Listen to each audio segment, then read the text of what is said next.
Au nom du Père, du Fils et du Saint-Esprit, ainsi soit-il.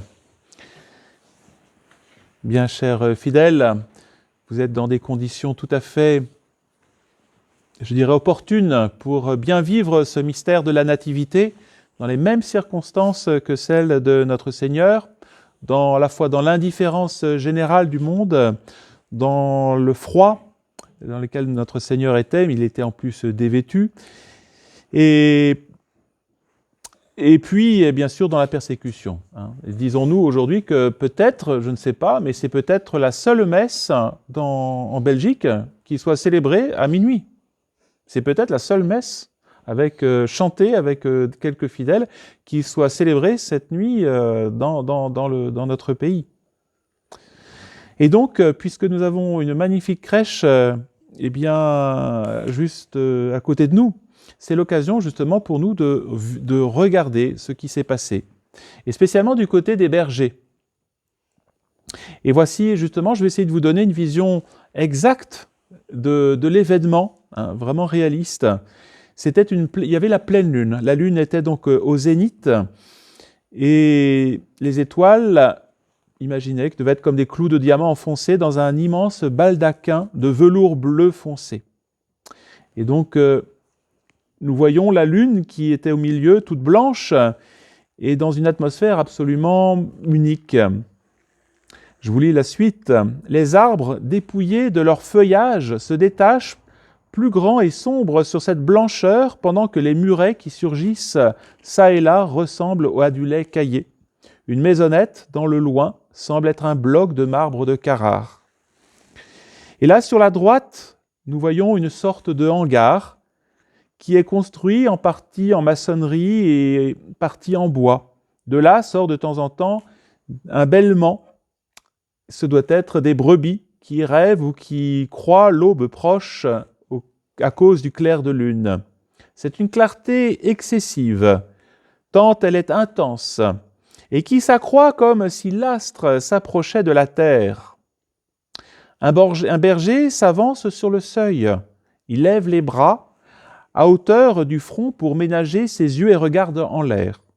Il semble impossible qu'on doive s'abriter de la clarté de la lune, mais elle est si vive qu'elle éblouit. Le berger, et cette clarté donc est calme, mais c'est étonnant, cette clarté est étonnante. Le berger appelle ses compagnons.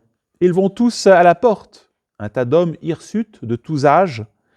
Il y a là des adolescents et d'autres déjà qui blanchissent. Ils commentent le fait étrange, et les plus jeunes ont peur, spécialement un garçon d'une 12aine d'années qui se met à pleurer, s'attirant les moqueries des plus vieux. « De quoi as-tu peur, sot que tu es ? Tu ne vois pas que l'air est tranquille ? Tu n'as jamais vu un clair de lune ? Es-tu toujours resté sous la robe de la maman comme un poussin sous la poule couveuse ? Mais tu en verras des choses. » Mais le petit berger ne l'écoute déjà plus. Il semble n'avoir plus peur. En effet, il quitte le seuil et s'esquive derrière les épaules d'un berger musclé, derrière lequel il s'était réfugié, et sort dans le parc qui se trouve devant le hangar. Il regarde en l'air et marche comme un somnambule, ou comme s'il était hypnotisé par quelque chose qui le captive. Et à un moment, il crie « Oh !» et il reste comme pétrifié. Les bras légèrement ouverts, les autres se regardent, étonnés. « Mais qu'a donc ce sot ?» dit quelqu'un. « Demain, je le ramène à sa mère. Je ne veux pas d'un fou pour garder les brebis, » dit un autre. Et le vieux qui a parlé précédemment dit alors « Allons voir avant de juger. Appelez aussi les autres qui dorment et prenez les bâtons. Il y a peut-être une mauvaise bête ou des malandrins. » Ils rentrent, ils appellent les autres bergers et sortent avec des torches et des matraques. Ils rejoignent l'enfant. « Là, murmure-t-il en souriant, au-dessus de l'arbre, regardez cette lumière qui arrive. On dirait qu'elle s'avance sur un rayon de lune. La voilà qui approche, comme elle est belle. Mais je ne vois qu'une clarté un peu vive. Moi aussi, disent les autres. Non, je vois quelque chose qui ressemble à un corps. dit un autre, en qui je reconnais le berger qui a donné le lait à Marie. Mais c'est un ange, crie l'enfant. Le voilà qui descend et s'approche, par terre à genoux devant l'ange de Dieu. Un haut, prolongé et respectueux s'élève du groupe des bergers qui tombent le visage contre terre et paraissent d'autant plus frappés par l'apparition qu'ils sont plus âgés. Les plus jeunes sont à genoux et regardent l'ange qui s'approche toujours plus et s'arrête en l'air, déployant ses grandes ailes. Blancheur de perler dans la blancheur lunaire qui l'enveloppe au-dessus du mur d'enceinte. Ne craignez pas, je ne vous porte pas malheur, je vous apporte la nouvelle d'une grande joie pour le peuple d'Israël et pour tous les peuples de la terre. La voix angélique, c'est une harpe harmonieuse qui accompagne des voix de rossignol. Aujourd'hui, dans la cité de David, est né le Sauveur. À ces mots, l'ange ouvre plus grand de ses ailes et les agite comme un tressaillement de joie, et une pluie d'étincelles d'or et de pierres précieuses paraît s'en échapper. Un véritable arc-en-ciel qui dessine un arc de triomphe au-dessus du pauvre parc. Le Sauveur, qui est le Christ. L'ange brille d'une lumière plus éclatante. Ses deux ailes, maintenant arrêtées et tendues vers le ciel, semblent deux voiles immobiles sur le saphir de la mer, deux flammes qui montent ardentes. Christ, le Seigneur. L'ange replie ses ailes de lumière et s'en couvre comme d'un survêtement de diamants sur un habit de perles. Il s'incline comme pour adorer avec les bras serrés sur le cœur et le visage qui disparaît, incliné comme il est sur la poitrine.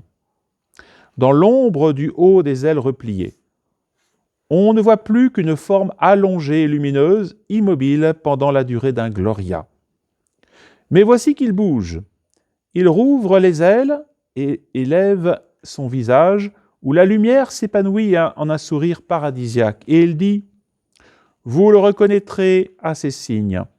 Dans une pauvre étable, derrière Bethléem, vous trouverez un bébé, enveloppé dans les langes, couché dans une mangeoire d'animaux, parce que pour le Messie, il n'y a pas de toit dans la cité de David. » En disant cela, l'ange devient sérieux, même triste. Soudain, une foule d'anges appareils à lui arrive des cieux en exultant d'allégresse. Leur éclat paradisiaque éclipse la lune. Ils se rassemblent autour de l'ange annonciateur en agitant leurs ailes, en répandant des parfums, en une harmonie musicale où toutes les voix les plus belles de la création se retrouvent, mais portées à la perfection de leur sonorité. Le gloria angélique se répand en ondes de plus en plus étendues sur la campagne tranquille, ainsi que la lumière. Les oiseaux unissent leurs chants pour saluer cette lumière précoce, et les brebis leur bêlement pour ce soleil anticipé, comme si les animaux qui saluaient leur Créateur venu au milieu d'eux pour les aimer, comme hommes et plus comme Dieu. Le chant décroît, et la lumière aussi pendant que les anges remontent aux cieux. Les bergers reviennent à eux. « As-tu entendu ? Allons-nous voir ?» Et les animaux ? « Oh, il ne leur arrivera rien. Allons pour obéir à la parole de Dieu. Mais où aller ? N'a-t-il pas dit qu'il était né aujourd'hui et qu'il n'avait pas trouvé de logement à Bethléem ? Et le berger qui a donné le lait à la maman, c'est lui qui parle maintenant. « Venez, je sais, j'ai vu la femme et elle m'a fait de la peine. Je lui ai indiqué un endroit pour elle parce que je pensais bien qu'elle ne trouverait pas de logement. Et à l'homme, je lui ai donné du lait pour elle. Elle est si jeune et si belle. Elle doit être bonne comme l'ange qui nous a parlé. Venez, venez. Allons prendre du lait, des fromages, des agneaux et des pots tannés de brebis. Ils doivent être très pauvres. Et qui sait, quel froid pour celui que j'ose nommer. Et pensez que j'ai parlé à la mère comme à une pauvre épouse. » Ils vont au hangar et en sortent peu après portant qui des récipients de lait, qui des fromages ronds enveloppés dans des filets de sparterie, qui des paniers avec un agneau bêlant, qui des peaux de brebis à prêter. Moi, je porte une brebis qui a eu un agneau il y a un mois. Son lait est excellent, il pourra leur être utile si la femme en manque. Elle me semblait une bambine et si pâle. Puis il les guide. Ils s'en vont éclairés par la lune et les torches après avoir fermé le hangar et l'enceinte. Ils vont par des sentiers champêtres à travers les haies de ronces dépouillées par l'hiver. Ils font le tour de Bethléem et arrivent à l'étable, non par le chemin qu'avait suivi Marie, mais en sens contraire.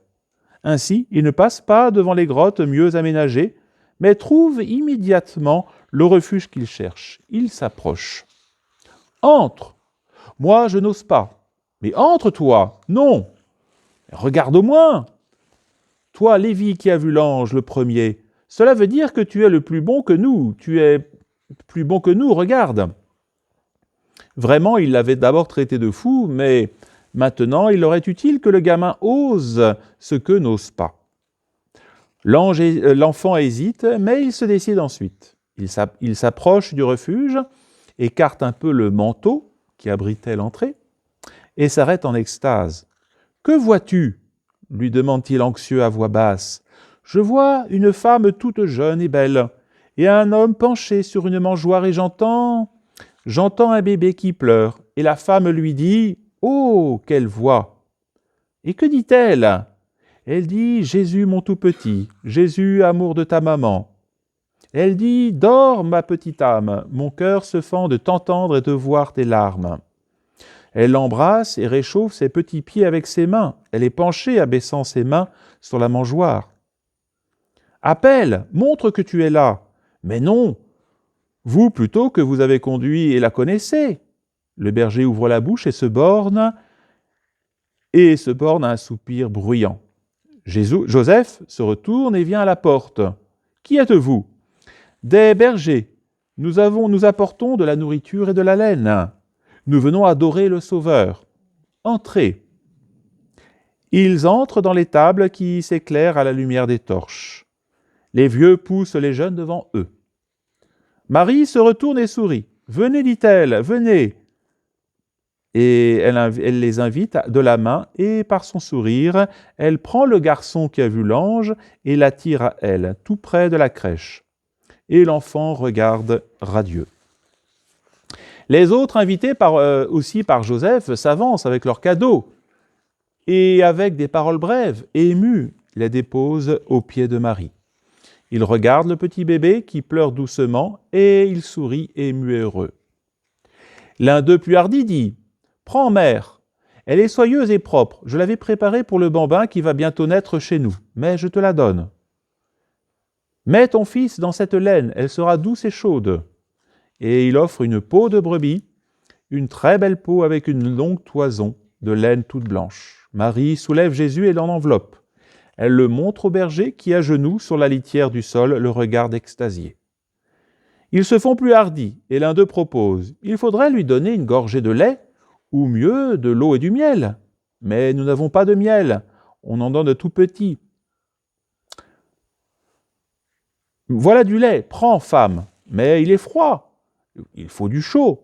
Où est Élie, celui qui a la brebis ? Élie doit être l'homme au lait, mais il n'est pas là. Il s'est arrêté dehors et regarde par une fente, et il est perdu dans l'obscurité de la nuit. « Qui vous a amené ici » dit Joseph. « Un ange nous a dit de venir, et Élie nous a conduits. Mais où est-il à présent ?» Un bêlement de brebis le trahit. « Avance, on te demande. » Il entre avec la brebis, intimidé d'être le plus remarqué. « C'est toi » dit Joseph, qui le reconnaît, et Marie lui sourit, disant « Tu es bon. » Il traite la brebis en trempant l'extrémité d'un linge dans le lait chaud et écumeux. Marie baigne les lèvres du petit qui suce cette douceur crémeuse. Ils sourient tous, et plus encore lorsque, avec le coin de la toile encore entre les lèvres, Jésus s'endort dans la tiédeur de la laine. « Mais vous ne pouvez pas rester ici, il fait froid et humide, et puis avec cette odeur d'animaux. Ça ne va pas pour le Sauveur. » « Je le sais, dit Marie avec un grand soupir, mais il n'y a pas de place pour nous à Bethléem. Prends courage, ô femme, nous allons te chercher une maison. » « Je vais en parler à ma patronne, dit l'homme au lait, Élie. Elle est bonne, elle vous accueillera. Dût-elle vous céder sa pièce? Dès qu'il va faire jour, je lui en parle. Elle a sa maison toute pleine, mais elle vous donnera une place. Pour le tout petit, au moins, moi et Joseph, n'importe si nous restons encore par terre, mais pour le petit. Ne soupire pas, femme, j'y pense. Je raconterai à beaucoup de gens ce qui nous a été dit. Vous ne manquerez de rien. Pour le moment, prenez ce que notre pauvreté peut vous donner. Nous sommes bergers. Nous sommes pauvres, nous aussi, dit Joseph, et nous ne pouvons vous dédommager. Oh, nous ne voulons pas. Même si vous le pouviez, nous ne le voudrions pas. Le Seigneur nous a déjà récompensés. La paix, il l'a promise à tout le monde. Les anges disaient « paix aux hommes de bonne volonté ». Mais à nous, il l'a déjà donné car l'ange a dit que cet enfant, c'est le Sauveur, le Christ, le Seigneur. Nous sommes pauvres et ignorants, mais nous savons que les prophètes disent que le Sauveur sera le prince de la paix. Et à nous, il a dit de l'adorer. Ainsi, il nous a donné sa paix.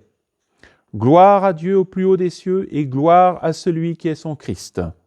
Et toi, sois bénie femme qui l'a engendré. Tu es sainte puisque tu as mérité de le porter. Commande-nous comme une reine, car nous serons contents de te servir. Que pouvons-nous faire pour toi? Aimer mon fils et avoir toujours dans le cœur vos pensées de maintenant. Mais pour toi, tu ne désires rien? Tu n'as pas de parents à qui faire savoir que ton fils est né? Oui, j'en aurais, mais ils ne sont pas près d'ici, ils sont à Hébron. C'est ainsi que les bergers, vous voyez, se présentent, et ils se présentent les uns après les autres, et la tradition nous rapporte qu'ils étaient donc 12. Et ils terminent en disant « il nous faut partir, mais nous reviendrons, et nous t'en amènerons d'autres pour adorer. Comment revenir au parc en laissant ce petit ?» Et donc, ils vont terminer cette visite par un geste d'adoration. Marie lève doucement Jésus et assise sur le foin, présente au baiser les pieds minuscules enveloppés d'un linge. Ceux qui ont de la barbe se l'essuient d'abord, tous presque pleurent et quand ils doivent partir, ils sortent à reculons, laissant leur cœur près de la crèche. Et ainsi se termine cette vision. Marie assise sur la paille avec l'enfant sur son sein et Joseph qui, accoudé au bord de la crèche, regarde et adore. Voilà cette vision merveilleuse que nous pouvons retenir et qui est bien réelle, bien réaliste. Essayons de bien, justement, cette nuit de Noël, nous avons tout ce qu'il faut pour rester dans cette atmosphère qui était la même que celle des saints anges. Visionnons donc notre Seigneur dans cette crèche et puis surtout dans nos esprits, comprenons cette réalité de l'incarnation. Notre Seigneur est venu pour nous tous. Gravons aussi cette vision dans nos cœurs. Notre-Dame nous incite à aimer son Fils. C'est ça le secret de notre vie chrétienne, aimer notre Seigneur Jésus-Christ par-dessus toute chose. Et puis dans nos âmes aussi. Gravons ce mystère de l'intimité dans nos âmes pour recevoir avec plus de fruits possible tous les mystères liés à cette nativité. Vous voyez, en ce Noël 2020, je termine par là, le monde rejette notre Seigneur, est ennemi de notre Seigneur, il se moque de notre Seigneur Jésus-Christ. Eh bien, nous, au contraire, faisons comme ces bons bergers, vous voyez, qui, dépouillés de l'esprit du monde, veulent se trouver uniquement auprès de la crèche du Sauveur pour y trouver le vrai bonheur, ainsi soit-il. Au nom du Père, du Fils et du Saint-Esprit.